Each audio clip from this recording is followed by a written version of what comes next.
तो आज जो हम टॉपिक पढ़ने जा रहे हैं वो है liability of to persons primarily liable not affected by agreement between them that one shall be surety on others default. ये एक पैराग्राफ यहाँ पर एक क्वेश्चन के रूप में दिया गया है और कभी कभी इस तरह के क्वेश्चंस आ जाते हैं। ये आइसोलेटेड ही बिल्कुल टॉपिक्स हैं। जब इनमें से क्वेश्चन आते हैं तो कई बार बच्चों को ये नहीं पता चलता ये आया कहाँ से। इस लैंग्वेज पर भी ध्यान देंगे और इस बात को भी समझेंगे। यानी कि ये कहा गया है liability of to persons primarily liable. अब हम बात कर रहे हैं दो लोगों की, जैसे x और y। प्राइमरीली लायबल तो किसी को तो लायबल होंगे, जैसे कि लायबल हैं ये a को। Not affected by agreement between them that one shall be surety on others default. इसका मतलब क्या हुआ? इसका मतलब ये हुआ कि x और y ने मिलके जॉइंट प्रॉमिस किया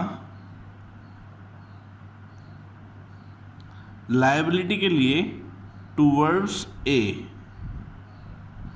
यानी कि ए से तो इन्होंने कहा जी हम दोनों की जिम्मेदारी है। ए से तो इन्होंने कहा कि हम दोनों की जिम्मेदारी है, लेकिन आपस में इन दोनों का एग्रीमेंट ये है कि जी जिम्मेदारी एक्स की है और वाई तो केवल तब जिम्मेदार होगा यदि एक्स डिफॉल्ट करता है तो। इसका मतलब ये हुआ कि ए जो है उसके प्रति तो दोनों ही जिम्मेदार हैं, एक्स प्लस वाई, लेकिन एक्चुअली देना किसे है? देना है एक्स को। वाई तो तब देगा जब एक्स कर देगा डिफॉल्ट। लेकिन ये जो है ना, ये वाला एग्रीमेंट तो इन दोनों के बीच में है। ए के ऊपर इस बात से कोई फर्क नहीं पड़ेगा, क्योंकि ए के लिए तो दोनों ही जिम्मेदार हैं। इस बात से भी कोई फर्क नहीं पड़ता कि इस एग्रीमेंट के बारे में ए को जानकारी है या नहीं है। भले ही ए को जानकारी हो कि वाई ने एक्स से कह रखा है कि भाई देना तो तुझे ही है, पर यदि डिफॉल्ट किया तो मैं आऊँगा। भले ही ए को इस बात की जानकारी हो, पर ए के प्रति तो क्योंकि दोनों ने ही प्रॉमिस किया है तो इसलिए ए के प्रति तो एक्स प्लस वाई दोनों ही जॉइंट प्रॉमिसर की तरह जिम्मेदार हैं। अब ये बात देखो यहाँ पे लिखी है, liability of to persons primarily liable not affected by agreement between them that one shall be surety on others default. यानी कि ए के लिए तो दोनों ही डेटर हैं, ना कि एक डेटर एक श्योरिटी। लिखा है जब दो पर्सन कॉन्ट्रैक्ट करते हैं थर्ड पर्सन से अंडरटेक करने के लिए कोई लायबिलिटी और साथ में कॉन्ट्रैक्ट करते हैं एक दूसरे के साथ कि उनमें से एक केवल तब लायबल होगा जब दूसरा डिफॉल्ट कर चुका होगा, तो थर्ड पर्सन, क्योंकि इस कॉन्ट्रैक्ट में पार्टी टू कॉन्ट्रैक्ट तो है नहीं, ये जो जॉइंट प्रॉमिस है उसके लिए तो थर्ड पर्सन पार्टी है, लेकिन आपस में कि मैं श्योरिटी की तरह काम करूंगा यदि तुमने डिफॉल्ट किया इस एग्रीमेंट में, तो ये पार्टी टू कॉन्ट्रैक्ट नहीं है। लायबिलिटी दोनों ही पर्सन्स की टुवर्ड थर्ड पर्सन रहेगी अंडर फर्स्ट कॉन्ट्रैक्ट जो है लायबिलिटी, यानी कि जॉइंट प्रॉमिस वाली लायबिलिटी इस सेकंड कॉन्ट्रैक्ट के हो जाने से प्रभावित नहीं होगी, चाहे भले ही थर्ड पर्सन को इस कॉन्ट्रैक्ट के बारे में पता ही क्यों ना हो। जैसे ए और बी ने मिलकर जॉइंट और सेवरल प्रॉमिसरी नोट सी के नाम में बनाया। ए ने इनफैक्ट उसे मेक किया और ए यहाँ बी का श्योरिटी बन गया और सी को ये बात पता थी जिस समय प्रॉमिसरी नोट बनाया गया। तो फैक्ट कि सी को ये बात पता थी कि वो श्योरिटी है बी के लिए, जब केस फाइल होगा तो इससे कोई फर्क नहीं पड़ता। क्यों? क्योंकि ए प्लस बी तो जॉइंटली एंड सेवरली लायबल है सी को, तो वो डायरेक्टली या तो इस केस में ए को या बी को या दोनों को सू कर सकता है। ये नहीं कहा जा सकता सी को कि ए को सू करो, नहीं दिया तो ऐसे केस में बी देगा, ऐसा नहीं है। ये तो जॉइंट प्रोविजन है, इसीलिए दोनों को एक साथ सू कर सकता है। तो ये एक बहुत ही डिफरेंट सा टॉपिक था। इस तरह के जो टॉपिक्स हैं इन्हें बहुत स्पेसिफिकली याद करना चाहिए, क्योंकि जब इनमें से क्वेश्चन आते हैं तो 90% बच्चों की तो समझ में नहीं आता कहाँ से आ गया। फिर बात आई डिस्चार्ज ऑफ श्योरिटी। अब श्योरिटी की लायबिलिटी तो होती है सेकेंडरी, पर फिर भी श्योरिटी हो जाता है कई बार डिस्चार्ज। कैसे कैसे श्योरिटी डिस्चार्ज होता है, यहाँ पर मोड ऑफ डिस्चार्ज बताए गए। और डिस्चार्ज होने का मतलब ही है कि श्योरिटी की लायबिलिटी हो गई समाप्त। अब श्योरिटी को कहते हैं कि श्योरिटी डिस्चार्ज हो गया जब लायबिलिटी श्योरिटी की क्या हो जाती है, समाप्त। बहुत सारे मोड यहाँ पर बताए गए कि श्योरिटी कैसे डिस्चार्ज होगा। जैसे यदि वो कॉन्ट्रैक्ट की रेवोकेशन कर दे, जो कॉन्ट्रैक्ट ऑफ गारंटी है। कभी कभी क्रेडिटर्स के काम कुछ ऐसे होते हैं, उनकी वजह से श्योरिटी डिस्चार्ज हो जाता है। कई बार पता चला कॉन्ट्रैक्ट ही इनवैलिड था तो भी श्योरिटी डिस्चार्ज हो जाता है। तो श्योरिटी डिस्चार्ज हो जाता है रेवोकेशन से, क्रेडिटर के कंडक्ट से, और invalidation of contract of guarantee की वजह से। यहां पर सबसे पहले दिया है revocation of contract of guarantee. Revocation of contract of guarantee में कॉन्ट्रैक्ट ऑफ गारंटी क्या हो जाता है, रिवोक। रिवोक का मतलब कैंसिल, समाप्त। तो कॉन्ट्रैक्ट ऑफ गारंटी को रिवोक यदि कर दिया जाए तो श्योरिटी डिस्चार्ज हो जाएगा, क्योंकि कॉन्ट्रैक्ट से ही तो वो बंधा हुआ था। ऐसा कैसे हो सकता है रेवोकेशन, कहने जी नोटिस देकर हो सकता है रेवोकेशन। यदि श्योरिटी ये कह दे खुद ही क्रेडिटर को कि भाई अब से मेरी जिम्मेदारी नहीं है, तो जो डेब्ट्स तब तक इनकर हो चुके थे उनके लिए श्योरिटी जिम्मेदार रहता है, और उसके आगे के डेब्ट्स के लिए श्योरिटी की जिम्मेदारी नहीं होती। क्यों? क्योंकि उसने अब नोटिस दे दिया। तो कॉन्ट्रैक्ट ऑफ गारंटी रेवोकेशन से समाप्त हो सकता है। कैसे? नोटिस देके। जो कॉन्टिन्यूइंग गारंटी है वो किसी भी समय रिवोक की जा सकती है श्योरिटी के द्वारा, फ्यूचर ट्रांजैक्शंस को लेकर नोटिस क्रेडिटर्स को देकर। जो स्पेसिफिक गारंटी है उसे रिवोक किया जा सकता है केवल तब जब liability to principal debtor accrue ना हुई हो। यानी कोई ट्रांजैक्शन यदि हो चुका और उसमें उसकी गारंटी है तो वो तो रहेगी, पर नोटिस की डेट के बाद उसकी जिम्मेदारी नहीं रहेगी। जैसे कि ये सब एग्जाम्पल एक से ही है, इसमें हम सेकंड एग्जाम्पल देखते हैं। ए ने गारंटी किया बी को कि मैं 1 लाख रुपए तक के लिए जिम्मेदार हूं और सी सारे बिल पे कर देगा, नहीं तो मैं पे कर दूंगा। तो बी ने उसके ऊपर बिल ड्रॉ कर दिया, सी ने उसे एक्सेप्ट भी कर लिया। ए ने फिर बाद में नोटिस ऑफ रेवोकेशन दिया, सी ने डिसऑनर कर दिया बिल मैच्योरिटी पे, तो भी ए लायबल रहेगा। क्यों? क्योंकि बिल एक्सेप्ट होने के बाद रेवोकेशन का नोटिस दिया गया है। यदि नोटिस ऑफ रेवोकेशन देना था तो बिल के एक्सेप्ट होने से पहले दे देना था, बाद में नहीं। इसी तरह यहाँ पे थर्ड एग्जाम्पल है। एक्स ने गारंटी दी 50,000 रुपये तक की उस लोन के लिए जो दिया जाएगा समय समय पर ए से बी को। कॉन्टिन्यूइंग गारंटी है। ए ने 10,000 रुपये का लोन दे दिया था बी को, उसके बाद एक्स ने नोटिस दे दिया रेवोकेशन का कि मेरी गारंटी नहीं है।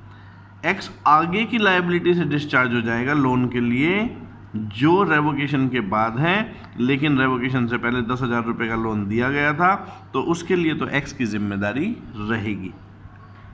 तो कॉन्ट्रैक्ट ऑफ गारंटी कैसे रिवोक हो सकता है? कॉन्ट्रैक्ट ऑफ गारंटी कैसे रिवोक होता है? नोटिस देकर या श्योरिटी की डेथ से। श्योरिटी की डेथ से तो रेवोकेशन ऑटोमेटिकली हो जाता है, नोटिस देने की आवश्यकता ही नहीं पड़ती। श्योरिटी की डेथ से तो अपने आप रेवोकेशन हो जाता है, नोटिस देने की आवश्यकता ही नहीं पड़ती। लेकिन जो श्योरिटी की एस्टेट है, संपत्ति, वो लायबल रहती है उन सभी डेब्ट्स के लिए जो मृत्यु से पहले के हैं। तो रेवोकेशन कॉन्टिन्यूइंग गारंटी का कैसे हो जाता है? श्योरिटी की डेथ से। यदि इसके विपरीत कोई कॉन्ट्रैक्ट नहीं हुआ है तो श्योरिटी की डेथ अपने आप में कॉन्टिन्यूइंग गारंटी का रेवोकेशन है फ्यूचर ट्रांजैक्शंस को लेकर। परंतु श्योरिटी की एस्टेट लायबल रहती है पास्ट ट्रांजैक्शंस के लिए जो ऑलरेडी हो चुके हैं उसकी मृत्यु से पहले। फिर बात आती है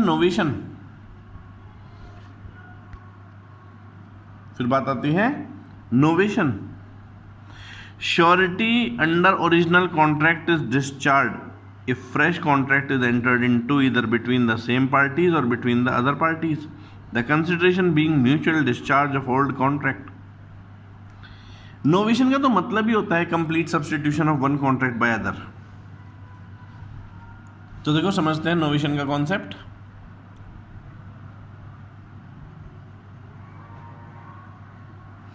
नोवेशन का मतलब होता है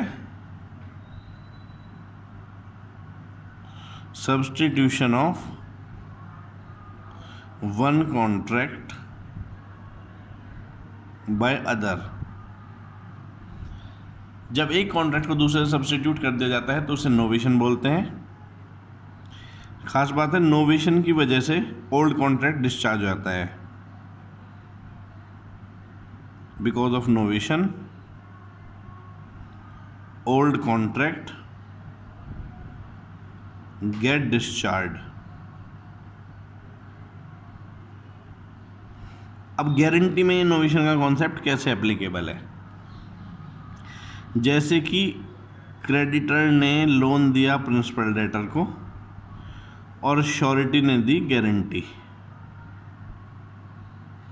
बाद में क्या हुआ, ट्रांजैक्शन हो जाने के बाद अब श्योरिटी को जाना था विदेश।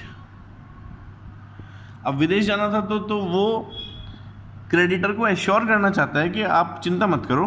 तो श्योरिटी का जो छोटा भाई है वो रहता था इंडिया में ही। तो श्योरिटी ने कहा कि क्रेडिटर साहब आज से मैं नहीं हूँ पी के लिए जिम्मेदार, मेरा छोटा भाई है जिम्मेदार। ये बात सी भी समझता था। तो सी ने कहा ठीक है कोई बात नहीं, आज से तुम्हारी जिम्मेदारी नहीं है, मैं मानता हूँ कि तुम्हारी जिम्मेदारी यहाँ शिफ्ट हो गई है। तो ये जो सी और एस के बीच का कॉन्ट्रैक्ट था उसका नोवेशन हुआ और ऐसे केस में ये कॉन्ट्रैक्ट अब सी और S1 का हो गया, एस हो गया डिस्चार्ज। क्योंकि नोवेशन में होता ही क्या है कि एक कॉन्ट्रैक्ट सब्स्टिट्यूट हो जाता है दूसरे कॉन्ट्रैक्ट से, पहले वाले की लायबिलिटी हो जाती है समाप्त। तो यहाँ कॉन्ट्रैक्ट ऑफ गारंटी नोवेशन से भी समाप्त हो सकती है। तो देखो लिखा है श्योरिटी जो अंडर ओरिजिनल कॉन्ट्रैक्ट है वो डिस्चार्ज हो जाता है यदि फ्रेश कॉन्ट्रैक्ट कर लिया जाए या तो सेम पार्टीज के बीच में या तो अदर पार्टीज के बीच में। जो कंसिडरेशन है ओल्ड कॉन्ट्रैक्ट के डिस्चार्ज होने की वो है म्यूचुअली डिस्चार्ज हो गए और नया कॉन्ट्रैक्ट बन गया। तो यानी कि बात आई जब सबसे पहली बार कि कैसे कॉन्ट्रैक्ट ऑफ गारंटी समाप्त होता है, तो कॉन्ट्रैक्ट ऑफ गारंटी समाप्त हो सकता है रेवोकेशन से। रेवोकेशन कैसे हो सकता है? नोटिस से, श्योरिटी की डेथ से और नोवेशन से। जो दूसरा तरीका है कि श्योरिटी कैसे डिस्चार्ज होता है, कॉन्ट्रैक्ट ऑफ गारंटी कैसे खत्म होता है, दूसरा तरीका है कहलाता है कंडक्ट ऑफ क्रेडिटर। क्रेडिटर के कंडक्ट से भी कॉन्ट्रैक्ट ऑफ गारंटी समाप्त हो जाता है। कैसे? यदि क्रेडिटर कॉन्ट्रैक्ट की शर्तों में प्रिंसिपल डेटर के साथ मिलकर क्या कर दे, वेरिएंस, परिवर्तन कर दे।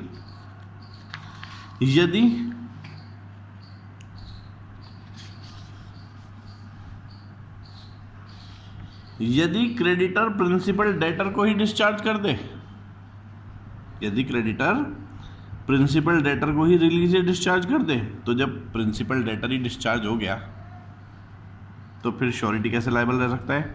जब प्राइमरी पार्टी ही डिस्चार्ज हो गई तो सेकेंडरी पार्टी तो लायबल रहेगी नहीं। या फिर कंपाउंडिंग कर ली जाए, अभी समझेंगे इसे जब ये पॉइंट आएगा।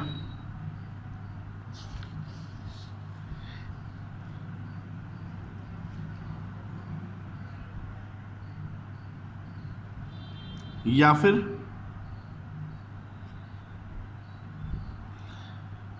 क्रेडिटर कोई ऐसा काम कर दे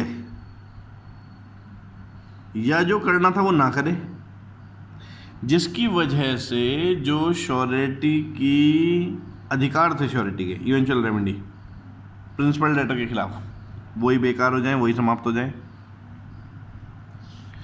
तो क्रेडिटर के कामों से भी कभी कभी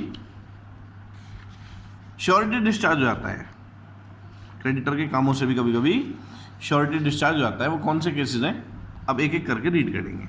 यहाँ तो हमने 4 केसेस पढ़े कि क्रेडिटर के कामों की वजह से कभी कभी श्योरिटी डिस्चार्ज हो जाता है। यदि क्रेडिटर ने क्या कर दिया, यदि क्रेडिटर ने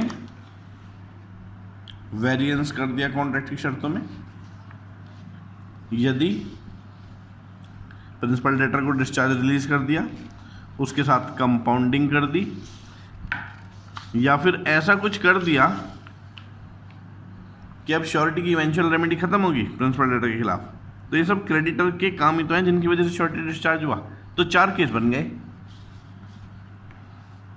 तो कॉन्ट्रैक्ट ऑफ गारंटी हम लोग देख रहे थे कैसे समाप्त होती है, श्योरिटी कैसे डिस्चार्ज होता है। तो सबसे पहला रेवोकेशन था, दूसरा कंडक्ट ऑफ क्रेडिटर्स है।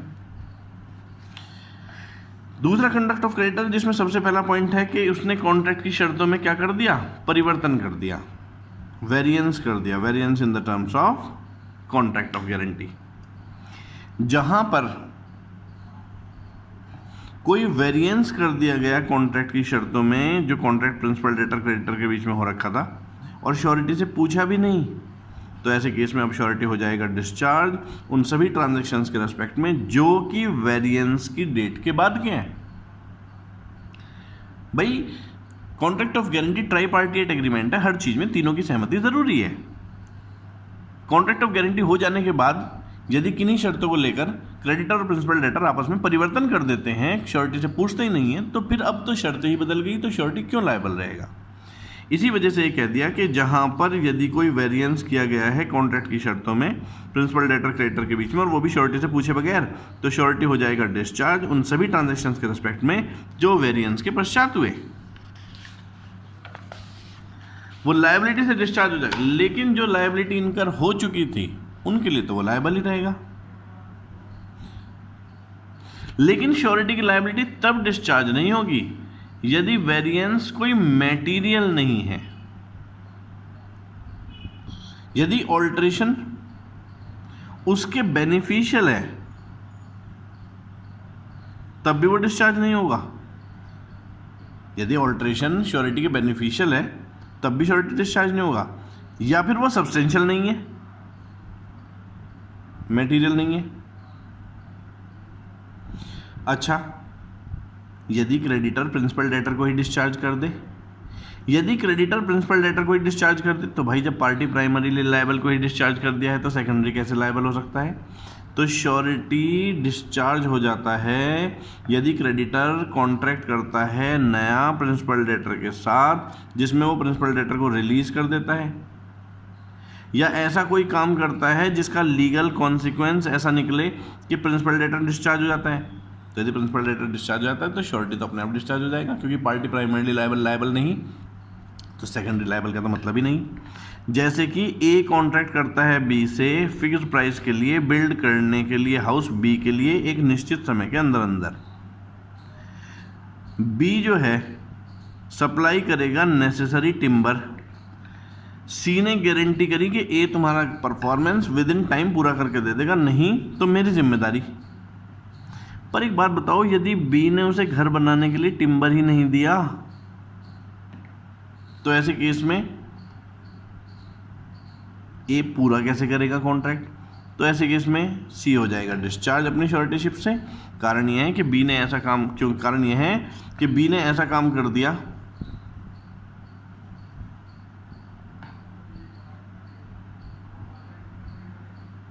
कि ए अपना काम टाइम से पूरा ही नहीं कर पाएगा। ए ने कॉन्ट्रैक्ट किया बी से फिक्स प्राइस के लिए हाउस बिल्ड करने के लिए बी के लिए। ए ने कहा मैं एक निश्चित समय के अंदर अंदर तुम्हारा घर बना के दे दूंगा। बी ने कहा ठीक है, सारा माल मैं ही दूंगा। सी ने कहा ठीक है, ए अपना काम टाइम पे पूरा कर देगा, बिल्कुल चिंता मत करो आप। लेकिन बी ने तो उसे टिम्बर ही नहीं दिया। तो ऐसे केस में जब बी ने वो काम करा जैसे टिम्बर ना देना, ओमिशन कर दिया, टिम्बर नहीं दिया, तो ऐसे केस में सी श्योरिटीशिप से डिस्चार्ज हो जाएगा, क्योंकि टिम्बर के एब्सेंस में एक कैसे काम पूरा करके देगा। तो ये वो केसेस हैं जहां क्रेडिटर के कामों की वजह से श्योरिटी डिस्चार्ज हो रहा है। जैसे उन्होंने variation in the terms of the contract कर दिया, जैसे उसने ऐसा कुछ कर दिया जिसका लीगल कॉन्सिक्वेंस है कि प्रिंसिपल डिस्चार्ज हो गया,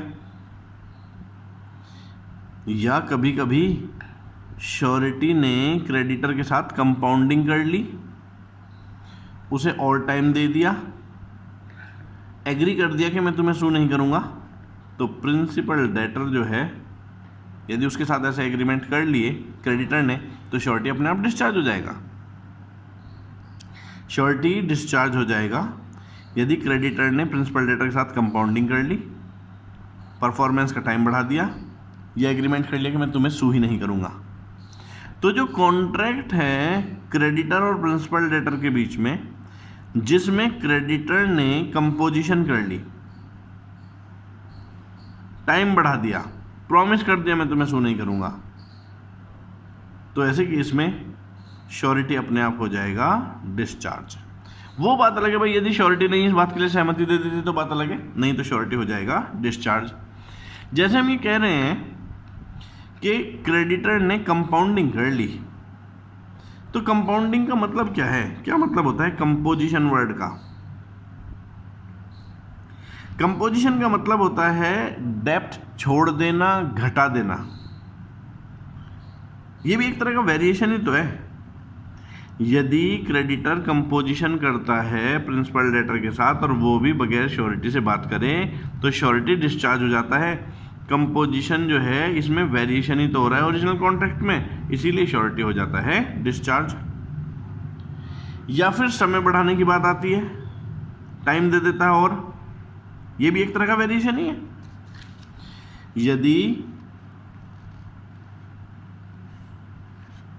यदि क्रेडिटर पेमेंट जो गारंटी डेब्ट था उसमें कहता है चलो और टाइम ले लो, कोई बात नहीं, आराम से दे देना, तो फिर श्योरिटी हो जाएगा डिस्चार्ज। क्योंकि श्योरिटी एक निश्चित समय तक के लिए तो गारंटी दे रहा था। जब time for payment of guarantee डेब्ट आता है, श्योरिटी के पास अधिकार है कि वो प्रिंसिपल डेटर से पैसे मांगे, ना दे तो श्योरिटी को कहे। ऐसे केस में श्योरिटी को ये अलाउ नहीं है कि वो प्रिंसिपल डेटर को और समय दे दे, और समय दे रहे हैं तो श्योरिटी हो जाएगा डिस्चार्ज। यदि वो वादा कर रहा है प्रिंसिपल डेटर, यदि क्रेडिटर वादा कर रहा है प्रिंसिपल डेटर से कि मैं तुम्हें सू नहीं करूंगा, तो जब उसे सू नहीं करेगा तो श्योरिटी को कैसे सू कर सकता है? इसीलिए श्योरिटी हो जाता है डिस्चार्ज यदि क्रेडिटर प्रिंसिपल डेटर के साथ कंपोजिशन कर ले, यदि क्रेडिटर प्रिंसिपल डेटर को ड्यू डेट पर और टाइम एक्सटेंड कर दे, या वादा करे कि मैं तुम्हें सू नहीं करूंगा। यदि क्रेडिटर किसी एग्रीमेंट के तहत प्रिंसिपल डेटर के साथ प्रॉमिस करता है कि वो उसे सू नहीं करेगा, तो श्योरिटी अपने आप हो जाता है डिस्चार्ज। मेन रीज़न ये है कि जब प्रिंसिपल डेटर के प्रति उसने एक तरह से सू करने से मना कर दिया, तो जो सेकेंडरी लायबल है उसे सू किया ही नहीं जा सकता।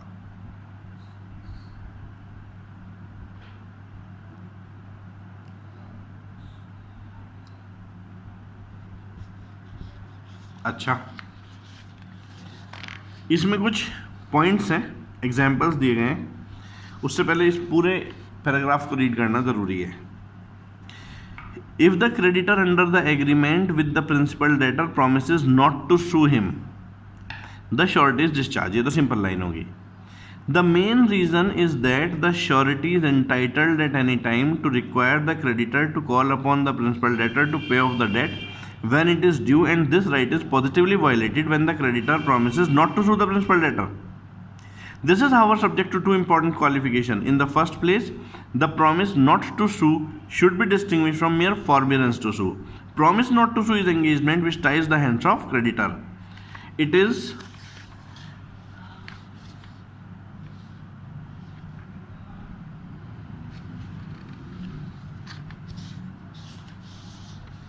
is not negatively refraining, not exacting the money at the time, but it is the act of creditor depriving himself the power of suing.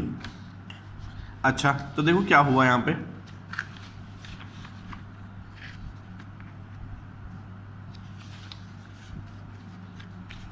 ये कहा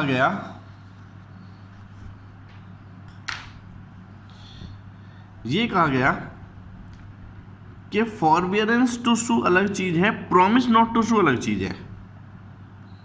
सू नहीं किया, मात्र सू न करने भर से श्योरिटी डिस्चार्ज नहीं होता, लेकिन यदि वो प्रॉमिस करता है कि सू नहीं करूंगा तो श्योरिटी डिस्चार्ज हो जाता है। ऐसा क्यों? देखो ध्यान से, जो क्रेडिटर है, जब उसने प्रिंसिपल डेटर को लोन दिया और श्योरिटी ने गारंटी दी, जब क्रेडिटर ने प्रिंसिपल डेटर को लोन दिया और श्योरिटी ने गारंटी दी, तो श्योरिटी के पास एक राइट होता है। क्या राइट होता है? प्रिंसिपल डेटर ने यदि डिफॉल्ट किया तो श्योरिटी के पास राइट है, जब क्रेडिटर ने श्योरिटी से कहा कि प्रिंसिपल डेटर ने डिफॉल्ट कर दिया, आप पैसे चुका दो, तो श्योरिटी के पास राइट है कि वो क्रेडिटर से कहे कि सू द प्रिंसिपल डेटर फर्स्ट। इसके पास अधिकार है कि वो क्या कहे, सू द प्रिंसिपल डेटर फर्स्ट।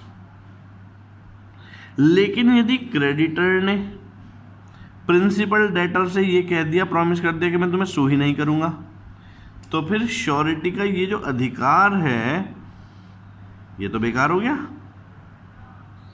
तो क्योंकि क्रेडिटर के काम की वजह से, क्रेडिटर के इस प्रॉमिस की वजह से श्योरिटी का राइट वायलेट हो रहा है, तो श्योरिटी हो जाएगा डिस्चार्ज।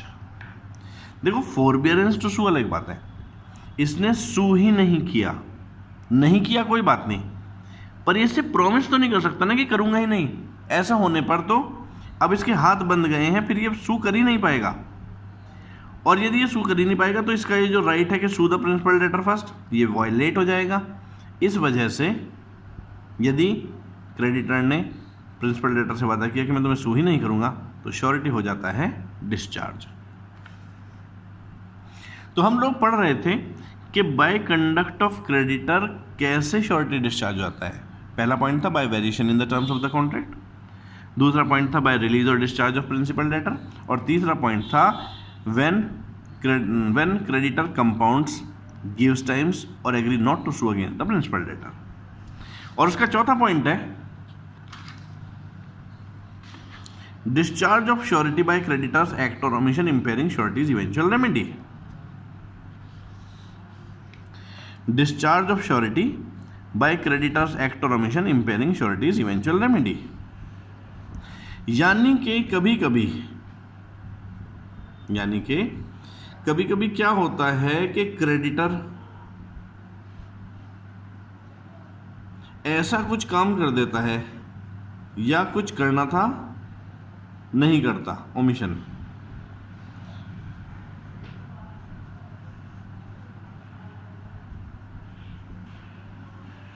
जो श्योरिटी की इवेंचुअल रेमेडी थी ना, जो श्योरिटी की इवेंचुअल रेमेडी थी प्रिंसिपल डेटर के खिलाफ, इसके कामों की वजह से वो समाप्त होगी, तो श्योरिटी भी हो जाएगा डिस्चार्ज। कहने के क्या मतलब, क्या एग्जाम्पल इसका? जैसे कि श्योरिटी ने गारंटी देते समय कहा था प्रिंसिपल डेटर से कि प्रिंसिपल डेटर तुम सिक्योरिटी रखवा दो क्रेडिटर के पास, और क्रेडिटर से ये कहा था कि सिक्योरिटी आप अपने पास रख के रखना, यदि इसने डिफ़ॉल्ट किया तो मैं आपके पैसे चुका दूंगा और मुझे ये सिक्योरिटी मिल जाएगी, जिससे मैं अपना लॉस रिकवर कर लूंगा जो प्रिंसिपल डेटर का मुझे भरना पड़ा। कॉन्ट्रैक्ट हो गया, सारी बात होगी, सिक्योरिटी भी रखवा ली गई। एक दिन बीच में प्रिंसिपल डेटर आया और उसने क्रेडिटर से कहा जी वो मेरी सिक्योरिटी दे दो वापस, तो क्रेडिटर ने सिक्योरिटी लौटा दी, प्रिंसिपल डेटर ने डिफ़ॉल्ट कर दिया, श्योरिटी ने पैसे भर दिए और कहने लगा कि लाओ जी सिक्योरिटी, तो ये कहने लगा जी सिक्योरिटी तो मैंने वापस कर दी। तो अब श्योरिटी के पास जो सिक्योरिटी के थ्रू अपना लॉस रिकवर करने का अधिकार था वो तो समाप्त हो गया, यदि ये सिक्योरिटी बेच खाए तो, क्योंकि तो फिर इंसॉल्वेंट हो जाएगा और ये मारा जाएगा। तो इसीलिए यदि क्रेडिटर के ऐसे कामों की वजह से जो रेमेडी थी श्योरिटी की प्रिंसिपल डेटर के खिलाफ वही समाप्त हो जाती है, तो श्योरिटी भी हो जाता है डिस्चार्ज। यदि क्रेडिटर ने ऐसा कोई काम कर दिया जो कि इनकंसिस्टेंट है श्योरिटी के अधिकारों के, या जो करना था वो ओमिट कर दिया, तो ऐसे केस में यदि इसके कारण इवेंचुअल रेमेडी जो श्योरिटी की थी प्रिंसिपल डेटर के खिलाफ वो इम्पेयर, बेकार या ख़राब हो जाती है, तो श्योरिटी भी हो जाता है डिस्चार्ज। क्योंकि क्रेडिटर की ड्यूटी बनती है ना कि ऐसा कोई काम ना करे कि श्योरिटी के राइट्स इम्पेयर हो, और यदि कर दिया तो फिर श्योरिटी डिस्चार्ज। जैसे एक केस है यहाँ पर सुप्रीम कोर्ट का, a bank granted a loan on the security of the stock in the godown. The loan was also guaranteed by the surety. The goods were lost from the godown on account of negligence of the bank officials. The surety was discharge to the extent of the value of stock so lost. एक bank ने loan दिया godown में रखे stock के खिलाफ, loan surety ने guarantee भी कर दिया। अब बैंक ऑफिशियल्स की लापरवाही की वजह से जो गोडाउन में स्टॉक रखा था वो हो गया चोरी, तो श्योरिटी की जिम्मेदारी खत्म। क्यों? क्योंकि श्योरिटी ने तो ये देख कर के स्टॉक रखा है, यदि मुझे गारंटी का अमाउंट भरना भी पड़ गया तो मैं स्टॉक से रिकवर कर लूँगा, ये देख कर लोन दिया था। बैंक वालों को ये बात पता भी थी, फिर भी उन्होंने लापरवाही करी। तो अब यदि उनकी लापरवाही की वजह से स्टॉक चोरी हो गया तो जो श्योरिटी की इवेंचुअल रेमेडी प्रिंसिपल डेटर के खिलाफ थी वही खत्म हो गई, तो श्योरिटी भी हो गया डिस्चार्ज। तो हम लोगों ने अभी 2 पॉइंट पढ़े। श्योरिटी कैसे डिस्चार्ज होता है? पहला, श्योरिटी डिस्चार्ज हो जाता है revocation of contract of guarantee से। दूसरा, श्योरिटी कैसे डिस्चार्ज हो जाता है? श्योरिटी डिस्चार्ज हो जाता है क्रेडिटर के कंडक्ट से। तीसरा, श्योरिटी कैसे डिस्चार्ज हो जाता है? श्योरिटी डिस्चार्ज हो जाता है कॉन्ट्रैक्ट के इनवैलिडेशन से भी। श्योरिटी डिस्चार्ज हो जाता है कैसे? कॉन्ट्रैक्ट के इनवैलिडेशन से भी श्योरिटी डिस्चार्ज होता है। यदि कॉन्ट्रैक्ट ही इनवैलिड पता चला हो गया by the invalidation of contract of guarantee, surety contract के इनवैलिडेशन से भी हो जाता है डिस्चार्ज। ऐसा कब होता है? यदि गारंटी ही मिस रिप्रेजेंटेशन से प्राप्त की गई थी, यदि गारंटी ही महत्वपूर्ण बात छिपाकर प्राप्त की गई थी, यदि पहले ही कह दिया था श्योरिटी ने कि भैया मेरी गारंटी केवल तब जब बाकी को श्योरिटी ज्वाइन कर लेंगे, यदि बाकी को श्योरिटी ने ज्वाइन नहीं किया तो ऐसे केस में मेरी भी गारंटी नहीं है। तो इन तीनों केसेस में श्योरिटी हो जाता है discharge by invalidation of contract. बहुत सिंपल सी बात है कि श्योरिटी एक ऐसा बंदा है जो भरोसा करके श्योरिटी गारंटी दे रहा है, और यदि उससे ही महत्वपूर्ण बात छिपा ली, उससे ही मिस रिप्रेजेंटेशन कर दी, तो ऐसे केस में तो जो आधार था गारंटी देने का वही वायलेट हो गया ना। तो ऐसे केस में श्योरिटी हो जाता है डिस्चार्ज। या कोई महत्वपूर्ण बात छिपा ली, जब गारंटी दी जा रही थी ड्यूटी बनती थी क्रेडिटर की कि प्रिंसिपल डेटर को बताए, नहीं बताया, चुप रहा, तो भी। जैसे कि ए ने अपने यहाँ एक क्लर्क को रखा पैसा कलेक्ट करने के लिए, ए ने बी को अपने यहाँ क्लर्क रखा पैसा कलेक्ट करने के लिए, और एक बार बी ने कुछ हिसाब किताब जो देना था वो नहीं दे पाया, चोरी एक तरह से उसने कर ली। ए ने कहा भाई देख, नौकरी पे तो मैं तुम्हें अब यह तभी कंटिन्यू कर पाऊंगा जब तुम किसी से मुझे क्या दिलवा दो, गारंटी। अब सी ने बी की ड्यूली अकाउंटिंग की गारंटी दे दी, पर ए ने उसे ये बात बताया ही नहीं कि गारंटी की जरूरत इस वजह से पड़ी थी क्योंकि पिछली बार बी ने चोरी कर ली थी। बी ने दोबारा से डिफॉल्ट कर दिया, ये गारंटी इनवैलिड है क्योंकि ए ने सी को महत्वपूर्ण बात तो बताई नहीं थी कि किस वजह से गारंटी दी जा रही है। तो कॉन्ट्रैक्ट ऑफ गारंटी इनवैलिडेट हो जाती है यदि आपने गारंटी मिस रिप्रेजेंटेशन से प्राप्त करी, महत्वपूर्ण बात को छिपा के प्राप्त करी, या फिर इस शर्त पर ही गारंटी दी थी कि और को श्योरिटी मिल जाए तो मेरी भी गारंटी नहीं, तो मेरी भी गारंटी नहीं। यदि एक व्यक्ति ने दी ही गारंटी थी कॉन्ट्रैक्ट में कि क्रेडिटर नहीं एक्ट करे जब तक बाकी को श्योरिटीज ज्वाइन ना कर लें, तो गारंटी वैलिड नहीं है यदि बाकी को श्योरिटीज नहीं ज्वाइन करते तो हमने देखा श्योरिटी कैसे डिस्चार्ज हो जाता है। तो श्योरिटी डिस्चार्ज हो जाता है, पहला रेवोकेशन ऑफ गारंटी से, दूसरा कंडक्ट ऑफ क्रेडिटर से, और तीसरा invalidation of contract of guarantee से। इस टॉपिक को फिलहाल यहीं तक करते हैं। राइट्स ऑफ श्योरिटी अगली वीडियो में पढ़ेंगे।